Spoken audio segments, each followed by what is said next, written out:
Hello students, welcome to Civil Tech Solution. तो अब हम लोग नेक्स्ट लेक्चर में चलेंगे, लेक्चर 2, जिसमें हम लोग क्या पढ़ने वाले हैं, डायमेंशन के बारे में। डायमेंशन, जिसको विमाएँ भी बोलते हैं या वीमा बोलते हैं।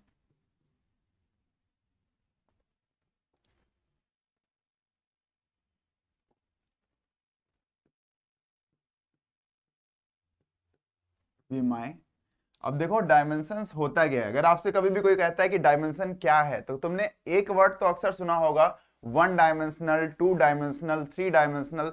कभी हम लोग ये सुने हुए हैं कि जो लाइन होता है वो क्या होता है, वन डायमेंशनल होता है, विच इज कॉल्ड 1D। अगर हम लोग किसी प्लेन की बात करें तो प्लेन क्या होता है, यानी कोई तल की अगर हम लोग बात करेंगे तो तल क्या होता है, टू डायमेंशनल होता है। और अगर यहीं किसी घन की बात करेंगे यानी किसी क्यूब की बात करेंगे तो वो क्या होता है, थ्री डायमेंशनल होता है। ठीक है ना। तो इसकी विमाएँ क्या है, ये तो आप लोगों ने काफी पहले से सुना हुआ है। तो ये क्या है, ये वन डायमेंशनल है, ये टू डायमेंशनल है, थ्री डायमेंशनल। जो हमारे भौतिकी में विमाएँ हैं उनमें इसमें अंतर नहीं है। ठीक है, बस समझ का फेर है। ठीक है। तो ये जो इसका ये वन डायमेंशनल, टू डायमेंशनल और थ्री डायमेंशनल है, वो है क्या, ये डायमेंशन बताता क्या है। देखो डायमेंशन ये बताता है कि जो मूल राशि है उस पे कितना घात लग रहा है। किसी चीज को बताने के लिए कितने घात की आवश्यकता पड़ती है। जैसे देखो, अगर हम लोग बात करेंगे इस रेखा की यानी इस लाइन की बात करें, तो इस लाइन का एक ही पैरामीटर है, वो है लेंथ। यानी आप कभी भी इसके बारे में बताएंगे तो इसके बारे में क्या बताएंगे, ओनली अबाउट द लेंथ। आप सिर्फ क्या बताने वाले हैं, लेंथ ही तो बताएंगे ना, और कुछ तो बता नहीं सकते हैं। लाइन का कोई और पैरामीटर तो होता नहीं है उसको एक्सप्लेन करने के लिए। यानी अगर आपको लाइन को एक्सप्लेन करना होगा तो आप क्या बताएंगे कि उसका लेंथ कितना है। ठीक है ना। लेकिन अगर किसी प्लेन को यानी किसी तल को अगर आपको एक्सप्लेन करना है, डिस्क्राइब करना है, तो ऐसे केस में आप उस तल को कैसे डिस्क्राइब कर सकते हैं। वो उस तल को डिस्क्राइब करने के लिए आपको क्या करना पड़ेगा, एरिया बताना पड़ेगा। क्या बताना पड़ेगा, एरिया। ठीक है ना। अगर एरिया की हम लोग बात करेंगे तो एरिया क्या होता है, बेसिकली लेंथ इंटू लेंथ। ठीक है ना। तो ये क्या होगा कि दो लेंथ का मल्टीप्लाई है, लेंथ इंटू विथ होता है, लेकिन विथ भी एक लेंथ ही तो है ना। इस तरह से हम लोग उसको भी तो लेंथ ही बोल सकते हैं। तो बेसिकली अगर हम लोग देखेंगे, जो एरिया होता है यानी जो क्षेत्रफल है, वो लंबाई पे घात 2 है, यानी कि लंबाई पे ही, एल पे ही क्या है, पावर 2। ठीक है ना। अब इसका मतलब ये हो गया कि जो आपका एरिया है वो कितना हो गया, टू डायमेंशनल हो गया। एरिया क्या हो गया आपका, टू डायमेंशनल हो गया। और क्यों टू डायमेंशनल हो गया, क्योंकि वो लेंथ के घात 2 पर जाकर के एक्सप्लेन करता है। यानी लेंथ का 2 बार मल्टीप्लाई करेंगे तो जो एरिया आएगा वही किसी प्लेन को क्या कर सकता है, एक्सप्लेन कर सकता है। Exactly in the similar way अगर हम किसी घन की बात करेंगे, ठीक है, किसी क्यूब की बात करेंगे, तो वहां पे हम लोग किसकी बात करेंगे, वॉल्यूम की, आयतन की। ठीक है ना। तो अब वॉल्यूम बराबर क्या हो जाएगा, वॉल्यूम बराबर क्या हो जाएगा, लेंथ इंटू लेंथ और इंटू लेंथ। ठीक है ना। यहां पे तीनों ही चीज क्या होगा, लेंथ होगा। ठीक है। तो यहां पे अगर हम लोग बात करेंगे वॉल्यूम कितने, कैसे उसको हम डिस्क्राइब कर सकते हैं, length into length into length, यानी लेंथ पे घात 3, लेंथ पे पावर क्या हो गया, 3। ठीक है। तो अब इसका मतलब ये हो गया कि इसीलिए इसको क्या बोल रहे हैं, थ्री डायमेंशनल। तो एक्चुअली वीमा एक नंबर है जो ये बताता है कि मूल राशि कितने घातों में, अगर व्युत्पन्न राशि मूल राशि के कितने घातों में क्या बोल सकते हैं, उसको एक्सप्लेन करेगी या डिस्क्राइब कर सकती है। ठीक है ना। तो चलिए इस चीज को समझ गए कि विमाएँ होती क्या है। तो अब देखो विमाएँ का क्या आवश्यकता है, हमको बीमा पढ़ने का, विमाएँ पढ़ने की आवश्यकता क्या है। तो देखो विमाएँ क्या करती हैं, सबसे पहला चीज ये है कि विमाओं का जो मेन काम है वो क्या है कि जो मूल राशियां हैं, जो मूल राशियां यानी फंडामेंटल यूनिट्स जो होते हैं, फंडामेंटल फिजिकल क्वांटिटी,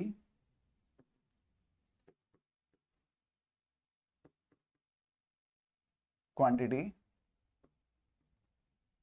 जो फंडामेंटल फिजिकल क्वांटिटी हैं उनसे क्या करती है, रिलेट करती है। उससे क्या करती है, रिलेट करती है। यानी कि अगर हम लोग बोलेंगे जो मूल राशियां हैं उस व्युत्पन्न राशियों और मूल राशियों के बीच में क्या करती हैं, ये संबंध स्थापित करती हैं। ठीक है। तो इसका मतलब क्या हो गया, फंडामेंटल फिजिकल क्वांटिटी क्या हो गई, वो इसी से क्या करता है, डायमेंशन रिलेट करता है। दूसरा क्या हो गया, डायमेंशन किसी भी फॉर्मूले को करेक्शन के लिए बताता है, करेक्शन ऑफ डेराइव्ड फॉर्मूला। अगर कोई व्युत्पन्न राशि किसी मूल राशियों से निकल रही है तो वहां पे क्या होगा, उनके उसमें एक फॉर्मूला होगा, निश्चित तौर पर मूल राशियों में व्यक्त की गई एक फॉर्मूले होंगे, यानी एक सूत्र होगा। अब ये सूत्र कितना सही है इस बात को भी कौन बता सकता है? सिंपल सी बात है, डायमेंशन का इस्तेमाल करके हम ये पता कर सकते हैं कि उस वो जो भी फॉर्मूला निकला है या हमने जो भी फॉर्मूला निकाला है वो फॉर्मूला सही है या गलत है, ठीक है ना। अच्छा, एक काम और भी कर सकते हैं हम लोग, क्या कर सकते हैं, कन्वर्ट कर सकते हैं, conversion from one system to another, यानी एक प्रणाली से मापन के एक प्रणाली से दूसरे प्रणाली में जो कन्वर्जन हम करना, अगर मान लीजिए जैसे एग्जैक्टली क्या हुआ कि जो बल का मात्रक होता है वो क्या होता है, न्यूटन होता है। जो बल का मात्रक होता है वो क्या होता है, न्यूटन होता है। तो बल का मात्रक क्या है, बल का मात्रक क्या है, न्यूटन। लेकिन ये न्यूटन जो है वो एसआई मात्रक है। क्या है ये, एसआई मात्रक है, ठीक है। अच्छा, यहीं पे अगर हम लोग बात करेंगे कि सीजीएस यूनिट, अगर इसकी बात करें कि सीजीएस प्रणाली में इसका क्या मान होता है, तो इसको हम लोग बोलते हैं डाइन। क्या बोलते हैं, डाइन, ठीक है। तो एक हो गया न्यूटन और एक हो गया डाइन। ये दो प्रणालियों में बल का अलग अलग मात्रक होता है। अब इन दोनों के बीच में कोई रिलेशन बताना हो कि कैसे न्यूटन को अगर डाइन में कन्वर्ट करना हो या डाइन को न्यूटन में कन्वर्ट करना हो, तो हम वहां पे किसका इस्तेमाल करेंगे, वहां पे भी हम किसका इस्तेमाल करते हैं, डायमेंशन का इस्तेमाल करते हैं। इसके साथ साथ हम लोग एक काम और करते हैं, इसके साथ साथ हम लोग एक काम और करते हैं कि कभी कभी कुछ फॉर्मूले को भी हम लोग डराइव कर लेते हैं, काफी आसानी से कुछ फॉर्मूले को भी हम लोग क्या कर सकते हैं, डराइव कर सकते हैं। डेरिवेशन ऑफ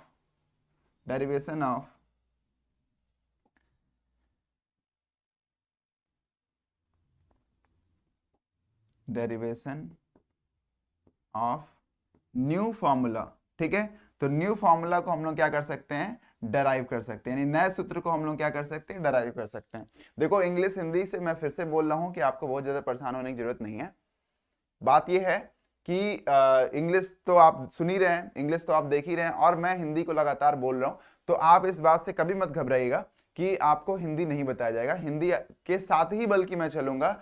इंग्लिश ज्यादा फॉर्मल लैंग्वेज है, इसलिए ज्यादातर इस्तेमाल किया जाता है, लेकिन आप निश्चिंत रहें, आपको जो भी कंटेंट मिलेंगे वो हिंदी में ही मिलेंगे, ठीक है ना। हिंदी के साथ साथ हम लोग लेके चलेंगे। तो क्या है, डेरिवेशन ऑफ न्यू फॉर्मूला, जो न्यू फॉर्मूले हैं इनका डेरिवेशन भी हम लोग क्या कर सकते हैं, उनको हम लोग आसानी से डराइव कर सकते हैं बाय मीन ऑफ डायमेंशन, ठीक है ना। यानी विमाओं का उपयोग करके हम किसी नए फॉर्मूलों का भी क्या कर सकते हैं, निकाल सकते हैं। एक नया सूत्र हम लोग आसानी से किसी भी व्युत्पन्न राशि का दे सकते हैं, ठीक है ना। तो चलिए चलिए, अब देखिए, अब देखिएगा कि ये तो बात हो गई कि डायमेंशन से हम लोग क्या क्या कर सकते हैं। चलिए अब हम लोग करके देखते हैं कि क्या क्या किया जा सकता है। सबसे पहले तो हम लोग डायमेंशन निकालें कैसे, किसी का भी कैसे हम लोग उसको रिलेट कर सकते हैं। तो बहुत आसान, जैसे मान लीजिए आपके पास आता है बल, आपको बल का डायमेंशन पता करना है, ठीक है। तो बल बराबर क्या होता है, द्रव्यमान, द्रव्यमान गुणे त्वरण, यानी कि मास इंटू एक्सेलरेशन, ठीक है ना। मास इंटू एक्सेलरेशन, एक सेकेंड,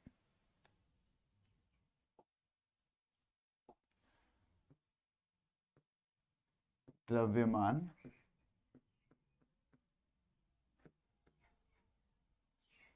इंटू, क्या हो रहा है, एक सेकेंड रुकिएगा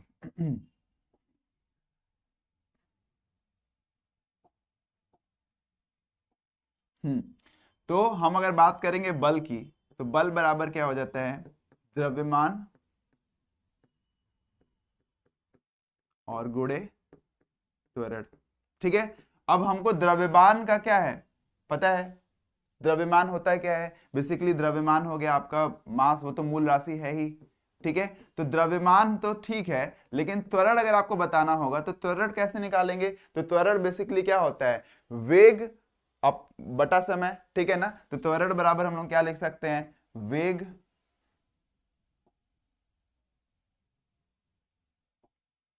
वेग बटा समय। अच्छा, वेग क्या होता है? वेग जो होता है वो स्थिति में परिवर्तन जो होता है, कोई भी किसी का पोजीशन चेंज हो रहा है तो पोजीशन चेंज होगा तो जो भी स्थिति में परिवर्तन होगा उसको हम किस में व्यक्त करेंगे? लंबाई में तो व्यक्त करेंगे। तो इसको हम लोग क्या लिख सकते हैं? द्रव्यमान गुणे लंबाई, और चूंकि समय पहले से था, लंबाई बटा समय था और समय इसमें पहले से, तो समय पे घात क्या हो गया? 2 हो गया। समय पे घात क्या हो गया? 2 हो गया ना। तो इस तरह से हमें क्या मिल गया? द्रव्यमान गुणे लंबाई बटा समय पे घात 2। ठीक है ना। अब यहां से हम लोग क्या लिख सकते हैं? इसके सारे के सारे मूल मात्रा को एक्सप्रेस कर सकते हैं। तो यहां हम लोग लिख सकते हैं डायमेंशन में, द्रव्यमान के लिए हम लोग क्या लिखेंगे? मास m, ठीक है ना। लंबाई के लिए हम लोग क्या लिखेंगे? l। टाइम के लिए क्या लिखेंगे? t पे घात -2, बटा में है ना, तो इसका घात क्या हो गया? -2 हो गया। तो इसका मतलब ये है कि अगर हम लोग ऐसे बनाएंगे, लिस्टिंग करेंगे कुछ चीजों का, देखो कुछ मूल राशियां होती हैं जिनको आसानी से हम लोग व्यक्त करते हैं किसमें? इसमें विमाय में। तो जैसे मान लो द्रव्यमान है, द्रव्यमान को हम लोग ऐसा लिखते हैं, द्रव्यमान के लिए मास होता है और इसको हम लोग ऐसे लिखते हैं। ठीक है। उसके साथ साथ हम लोग क्या बोलेंगे? लंबाई, लंबाई को हम कैसे लिखेंगे? ऐसा लिखेंगे। ठीक है ना। समय, समय के लिए हम लोग क्या लिखेंगे? टी का लिखते हैं। ताप या टेम्परेचर को, टेम्परेचर के लिए लिखने के लिए हम लोग क्या लिखेंगे? थीटा का इस्तेमाल करते हैं। ठीक है। धारा, करंट को लिखने के लिए हम लोग क्या करेंगे? धारा के लिए हम लोग क्या इस्तेमाल करते हैं? एम्पियर। ठीक है। तो ये कुछ ऐसे डायमेंशनल फॉर्मूले में हम लोग इस्तेमाल करते रहेंगे। तो ये एलिमेंट है जिनका इस्तेमाल किया जाता है। आप कहेंगे सर इसके सिवा भी बहुत कुछ होते हैं, जैसे ज्योति तीव्रता हो गई या पदार्थ की मात्रा हो गई, उसके लिए हम लोग क्या लिखेंगे? तो देखो उसकी बहुत ज्यादा इस्तेमाल करने की आवश्यकता आपको नहीं पड़ेगी। ठीक है ना। उसके लिए आपको बहुत परेशान नहीं होना है। और उसमें क्या करेंगे? सीधे सीधे उसका वही मोल लिख देंगे, एक में कैंडेला लिख देंगे। ठीक है ना। लेकिन आपको इसमें इसके लिए कतई परेशान नहीं होना है। आपको जो देखना है वो इसी में मिलेगा। आपको जितने डायमेंशन फॉर्मूले आपको मैक्सिमम मिलेंगे वो इतने में ही मिलेंगे। इससे ज्यादा पढ़ना आपके लिए फालतू का चीज है, मतलब वो आपके काम नहीं आने वाला है। ठीक है। तो चलिए इसके आगे देखते हैं। यानी कि डायमेंशनल फॉर्मूला हम लोगों ने बल का क्या निकाला? MLT-2। बल का क्या निकल गया? MLT-2। अच्छा, अब देखो ऐसे ही किसी और राशि का अगर हम लोग को निकालना हो, तो किसी और राशि का अगर हम लोग को निकालना है, जैसे मान लीजिए ऊर्जा। ठीक है, ऊर्जा है, इसका निकालना है। अगर ऊर्जा का हम लोग को निकालना है तो ऊर्जा कार्य के बराबर होता है। ऊर्जा किसके बराबर होता है? कार्य के बराबर होता है। तो इसका मतलब यह है कि कार्य का और ऊर्जा का जो डायमेंशन होगा वो क्या होगा? बराबर होगा। और कार्य बराबर क्या होता है? बल गुणे विस्थापन। और विस्थापन आप किस में व्यक्त करते हैं? विस्थापन आप लंबाई में तो व्यक्त करते हैं। विस्थापन व्यक्त करने के लिए आप किसका इस्तेमाल करते हैं? लंबाई का इस्तेमाल करते हैं। तो यहां पे क्या हो जाएगा? बल का मान कितना हो गया? बल आपका MLT-2 आपने अभी भी निकाला था, MLT-2। ठीक है ना। और विस्थापन का आपने कितना निकाला है? वो आपको पता है विस्थापन किस में होता है? लंबाई में होता है। तो अब यहाँ पे आप साफ साफ देख सकते हैं कि यहाँ पे लंबाई पे घात यहाँ 1 था, यहाँ पे भी 1 था। अब क्या हो गया? इसको हम क्या लिख सकते हैं? ML²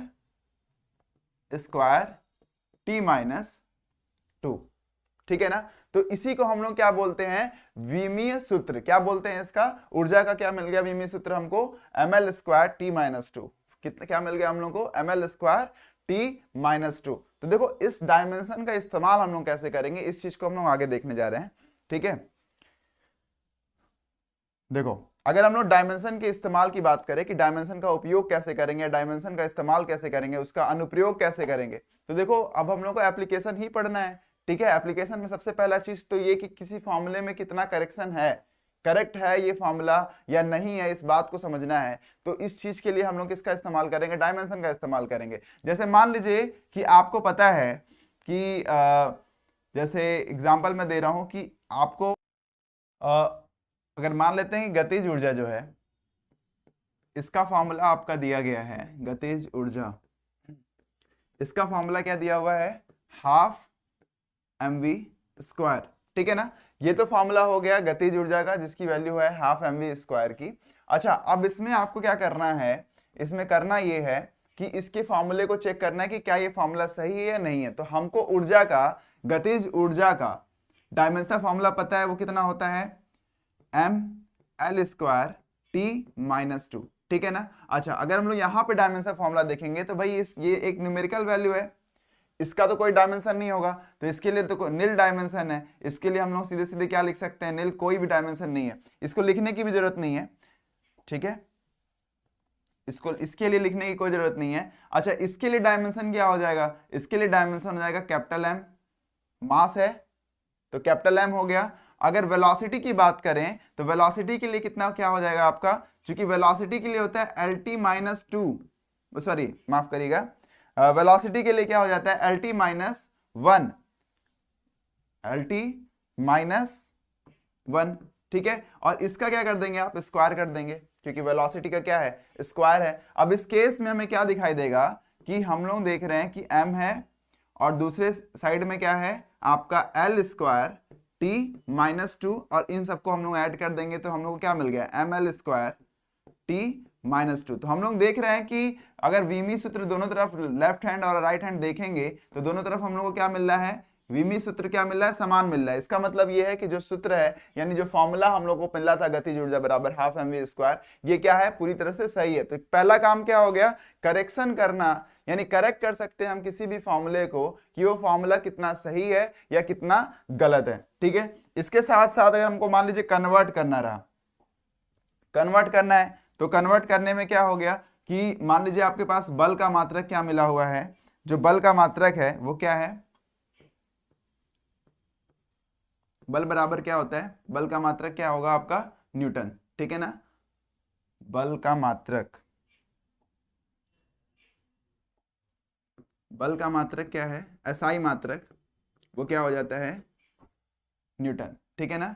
अब इस न्यूटन को आपको किसमें कन्वर्ट करना है, इस न्यूटन को आपको कन्वर्ट करना है किसमें, डाइन में, ठीक है ना। इसी न्यूटन को, यानी 1 न्यूटन बराबर कितना डाइन आपसे पूछ रहा है, तो 1 न्यूटन इज इक्वल्स टू, देखो 1 newton is equals to A times of 1 dyne, ठीक है ना।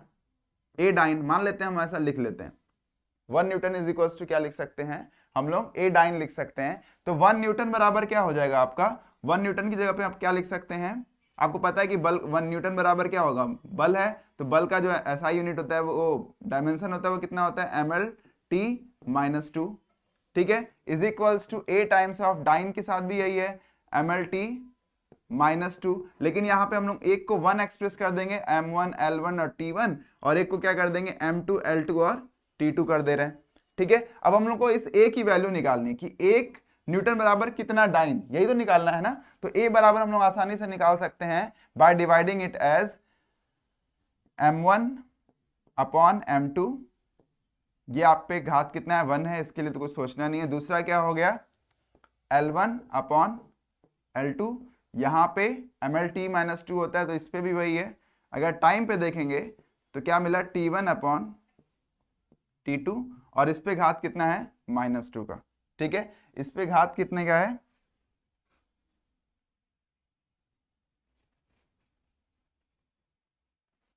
चलिए इस पे घात कितने का है -2 का। तो अब हम आसानी से इसको कन्वर्ट कर सकते हैं m1, यानी कि मास। पहले वाले में न्यूटन वाला, चूंकि देखो याद रख लेना, ये जो न्यूटन है ना वो SI यूनिट है, और जो डाइन है वो CGS यूनिट है, यानी कि यहाँ पे सब कुछ सेंटीमीटर, ग्राम और सेकंड में व्यक्त किया गया है। तो अब इसका मतलब क्या है कि जो मास है m1, इसकी वैल्यू क्या हो जाएगी, मास की वैल्यू पहले वाले केस में क्या है kg है, पहले वाले केस में क्या है kg, और दूसरे वाले केस में क्या है ग्राम, ठीक है। फिर क्या हो गया आपका लेंथ के लिए, अगर हम लोग देखेंगे तो लेंथ के लिए हम लोग को क्या मिलेगा, लेंथ के लिए पहले वाले केस में आपका लेंथ किस में दिया हुआ है, पहले वाले केस में जो आपका लेंथ है वो मीटर में है, और दूसरे वाले केस में किस में है, सेंटीमीटर में। तो इसको हम लोग क्या लिख सकते हैं, मीटर अपॉन सेंटीमीटर। और तीसरे वाले केस में क्या हो जाएगा, थर्ड केस में आपका क्या हो जाएगा, जो थर्ड केस है उसमें आपका पहले वाले में भी आपका सेकंड है, MKS सिस्टम में भी सेकंड है, और CGS सिस्टम में भी सेकंड है। तो यहां पे क्या हो गया, टाइम के लिए सेकंड अपॉन सेकंड पे पावर कितना हो गया -2। तो अब इस हिसाब से हम लोग देखेंगे तो किलोग्राम, केजी और ग्राम में कितने टाइम्स का डिफरेंस है? 10 टू पावर 3 का, 10 टू पावर 3 का इनटू, ठीक है। अच्छा, मीटर में और सेंटीमीटर में कितने के पावर का डिफरेंस है? वो भी 10 टू पावर 2 हो गया, 10 टू पावर 2 हो गया, ठीक है। अच्छा, ये तो दोनों 1 हो गया, 1 पे कितना भी घात हो गया उसका कोई मतलब नहीं है। तो इसकी जो वैल्यू आ गई, ए की जो वैल्यू आ रही है वो कितनी आ रही है? 10 टू पावर 5। ए की कितनी वैल्यू आ गई? 10 टू पावर 5। तो इसका मतलब ये है कि अगर कोई भी कहीं पे भी जो बल है वो न्यूटन में व्यक्त है, तो उसमें अगर 10 टू पावर 5 का मल्टीप्लाई कर देंगे तो वो किस में आ जाएगा? डाइन में व्यक्त हो जाएगा, ठीक है ना। तो ये हो गया डायमेंशन का दूसरा इस्तेमाल, जिसमें हम लोग क्या कर सकते हैं, एक यूनिट से, एक प्रणाली से दूसरे प्रणाली को में कन्वर्ट कर सकते हैं, मात्रक को एक प्रणाली से दूसरे प्रणाली में कन्वर्ट कर सकते हैं कि कैसे उसकी वैल्यू। जैसे आपको बोला कि कहीं पे 5 न्यूटन का फोर्स लग रहा है, 5 न्यूटन का फोर्स लग रहा है, यानी 5 न्यूटन बल लग रहा है। अब इस केस में अगर आपसे पूछता है इसको डाइन में व्यक्त करिए, तो आप सीधे सीधे बोल देंगे कि वहीं पर 5 इंटू 10 टू पावर 5 डाइन का बल लग रहा है, ठीक है ना। चलिए, ये हो गया। आगे देखते हैं। कन्वर्जन के बाद हम लोग दूसरी बात किस पे करेंगे? लास्ट हम लोग इस बात बारे में बात करेंगे कि कैसे हम लोग किसी भी फॉर्मूले को निकाल सकते हैं। तो जैसे मान लीजिए कि एक पेंडुलम है, एक पेंडुलम है जिसमें एक धागा है, इस धागे से बंधा हुआ एक बॉब है, ठीक है। अब ये बॉब क्या कर रहा है? इसको यहां से यहां तक ये दोलन गति कर रहा है, ठीक है। इस तरह से ये कोई दोलन गति कर रहा है। अब आपको बताना क्या है कि जो ये दोलन गति है उसका जो समय अवधि यानी टाइम पीरियड है वो कितना होगा। तो टाइम पीरियड हम लोग ये मान सकते हैं किस किस बातों पे डिपेंड करना चाहिए। आपको क्या लगता है किन बातों पे डिपेंड करेगा? पहला हो सकता है इस बात पे डिपेंड करे कि बॉब का द्रव्यमान कितना है, बॉब का मास कितना है। तो यानी हम लोग क्या लिख सकते हैं? मास पे डिपेंड करेगा, ठीक है ना। फिर हम लोग क्या लिख सकते हैं? जो समय है वो हो सकता है इस बात पे भी डिपेंड करे कि इस धागे की लंबाई कितनी है। तो हम लोग क्या लिख सकते हैं? एल लिख सकते हैं, ठीक है। अच्छा, समय हो सकता है कि इस बात पे भी निर्भर करे कि उसका ग्रेविटेशनल फोर्स कितना लग रहा है, यानी जी पे डिपेंड करे। तो ये भी हम लोग लिख सकते हैं जी, ठीक है। साथ में हम लोग और भी कंटेंट अगर आपको कुछ और दिखाई देता है तो बताइए। जैसे एक हो गया द्रव्यमान, ठीक हो गया लंबाई, और एक हो गया जी। क्या इन बातों पे डिपेंड करता है और कितना फर्क पड़ता है इन सब चीजों पे? तो ये हम लोग देखने जा रहे हैं। देखो, मान लेते हैं कि इन तीनों पे डिपेंड करता है, तो हम ऐसा लिख सकते हैं T is directly proportional to m पे घात a, l पे घात b और g पे घात c। अब हम लोग को ये पता करना है कि इनमें से रियलिटी में किन पे डिपेंड करेगा और इस घात का मान कितना है, इन घातों का कितना है, मान क्या है। तो इसके लिए आपको कुछ नहीं करना है, आपको टाइम का पता है, डायमेंशनल फॉर्मूला वो T होता है, ठीक है ना। अच्छा, इसमें क्या हो गया? इसमें इसका घात क्या हो जाएगा? अगर मान लीजिए मास पे घात a है तो m पे घात कितना हो जाएगा? a हो गया, ठीक है ना। अगर लंबाई पे घात यहाँ b है तो l पे घात कितना हो गया? b हो गया। और चूंकि g क्या है? एक त्वरण है, यानी ग्रेविटेशन क्या है? एक त्वरण है। तो त्वरण का क्या होता है? lt minus 2। तो इस हिसाब से यहाँ पे क्या हो जाएगा? lt माइनस 2 पे घात c, ठीक है। इन तीनों को जरा जोड़ा जाए तो क्या मिलेगा हम लोगों को? m, फिर क्या मिल गया? m पे घात a, l पे घात b प्लस c। देखो, इसमें भी है और इसमें भी है, यानी कि b प्लस c। और समय पे घात कितना मिल गया? टाइम पे घात कितना मिल गया? -2c, ठीक है। तो अगर हम लोग इसका कंपेयर करेंगे, इसका हम लोग कंपेयर करेंगे किससे? टाइम से। तो टाइम पे कितना घात है? इस पे यहाँ पे घात 1 है। तो अब यहाँ देख लीजिए कि हम लोग सीधे सीधे बोल सकते हैं a बराबर a का मान कितना हो गया? 0। तुलना करिए ना, क्या यहाँ पे कोई m है? नहीं है। यहाँ पे m है, तो यहाँ पे कितना हो गया? इस पे घात कितना दिखाई दे रहा है? इस पे घात 1 है और इस पे घात कितना है? a। तो सिंपली इसको हटा दीजिए, ठीक है। b प्लस c, इसका भी घात, इसकी भी मान कितना है? इसका भी मान कितना हो गया? देखो, b प्लस c का मान क्या मिल रहा है हम लोगों को? 0 मिल रहा है। b प्लस c का मान कितना मिल रहा है? 0 मिल रहा है, क्योंकि यहाँ पे लेंथ भी नहीं है। टाइम पे कितना दिखा रहा है? जो टाइम पे -2c दिखा रहा है, तो -2c का मान कितना बता रहा है? 1 के बराबर है। कम तुलना करने पे हम लोग को 1 के बराबर मिल रहा है, यानी c बराबर क्या मिल जाएगा? -1/2। अच्छा सी का मान मिल गया तो यहां से बी का भी मान निकाल लेंगे, तो बी प्लस सी बराबर क्या था 0, बी प्लस सी बराबर क्या था 0, और सी का मान कितना आ गया -1/2 बराबर 0, यानी बी का मान कितना आ गया +1/2। ठीक है ना, तो हमें किसका किसका मान मिल गया, ए का मान मिल गया, सी का मान मिल गया और बी का मान मिल गया। तब हम लोग सीधे सीधे ये लिख सकते हैं ना कि जो टाइम है, समय अवधि है, वो किन किन बातों पे डिपेंड करेगा, मास पे डिपेंड नहीं करेगा क्योंकि ए पे घात कितना था 0 था। अच्छा दूसरा किस पे डिपेंड करेगा, उसके लंबाई पे डिपेंड करेगा, कहाँ गया ये एल है, एल पे डिपेंड करेगा, और एल पे घात कितना है, बी का मान हम लोग लिख लेंगे, बी का मान कितना हम लोग का निकला है +1/2, यानी 1/2 लिख सकते हैं। साथ में आपका जी है, जी पे कितना मान निकल रहा है हम लोग का, सी, जी पे घात कितना था सी, और सी का मान कितना आ गया -1/2, तो यहां से निकल गया -1/2। तो इस तरह से हम लोग क्या लिख सकते हैं, t is directly proportional to under root, देखो 1/2 का घात मतलब होता है कि अंडर रूट में है, तो अंडर रूट L/G, तो t is directly proportional to under root L/G। इस तरह से हम लोग क्या कर सकते हैं, तीनों चीज सीख लिए कि विमाओं का इस्तेमाल क्या होता है, विमा क्या होती है, विमाओं का प्रयोग कैसे करते हैं, ठीक है। और दूसरा क्या है कि विमाओं की सहायता से कैसे हम एक यूनिट से दूसरे यूनिट में कन्वर्ट कर सकते हैं, विमाओं की सहायता से कैसे हम किसी भी फॉर्मूले को डराइव कर सकते हैं, विमाओं की सहायता से कैसे किसी सूत्र के करेक्टनेस को चेक कर सकते हैं कि वो कितना सही है या कितना गलत है। इस तरह से हम लोग विमाओं का कंप्लीट इस्तेमाल आज सीख लिए हैं। पहले यूनिट में आप लोगों को यूनिट के बारे में पूरा बता दिया गया था कि यूनिट क्या क्या होता है और यूनिट, अच्छा इसके पहले के जितने वीडियोस हैं आपको जरूर देखना चाहिए, तभी आप यहां तक आएंगे तो आपको समझ में आएगा। और दूसरी बात यह है कि आप लगातार जब हमसे जुड़े रहेंगे तो निश्चित तौर पर आपको जो भौतिकी है वो काफी सरल भाषा में समझाने की मैं कोशिश कर रहा हूं, जिससे आप लोगों को कभी भी इस बात में दिक्कत नहीं आने वाला है कि कहां पे कैसे इसका इंप्लीमेंट करेंगे, कैसे इसका इस्तेमाल करेंगे। ठीक है, तो have a nice day everyone, इतना ही आज के लिए।